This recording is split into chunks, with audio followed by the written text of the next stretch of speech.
All right, joining us now, Cornell law professor William Jacobson, founder of the Equal Protection Project.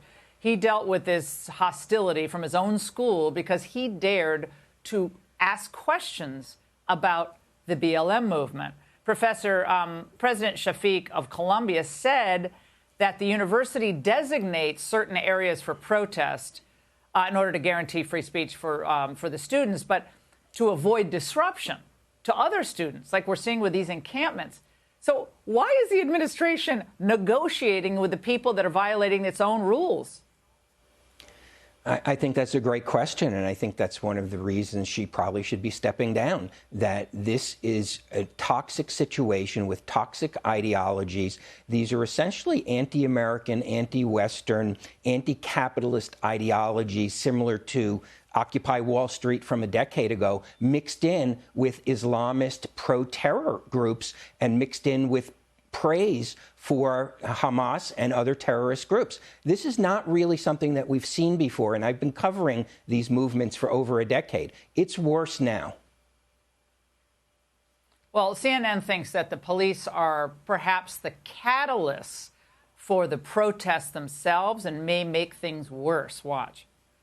The action of bringing police into a group of people who are already feeling that they are sort of representative of the oppressed, who are inspired by what happened with George Floyd in 2020 and seeing what is happening in Gaza, that has only really acted as a catalyst here. And so I wonder at the wisdom of bringing in the armed police.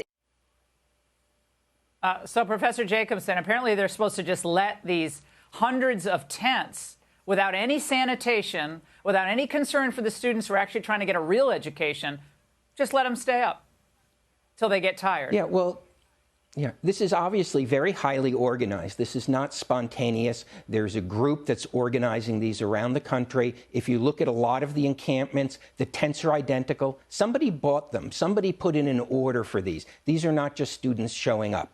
And that's really what's going on here.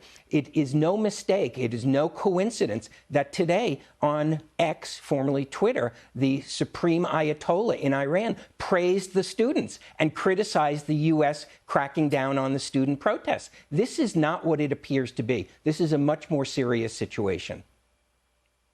Yeah, this is infecting our country now, and this is what the liberals wanted, and this is what they got.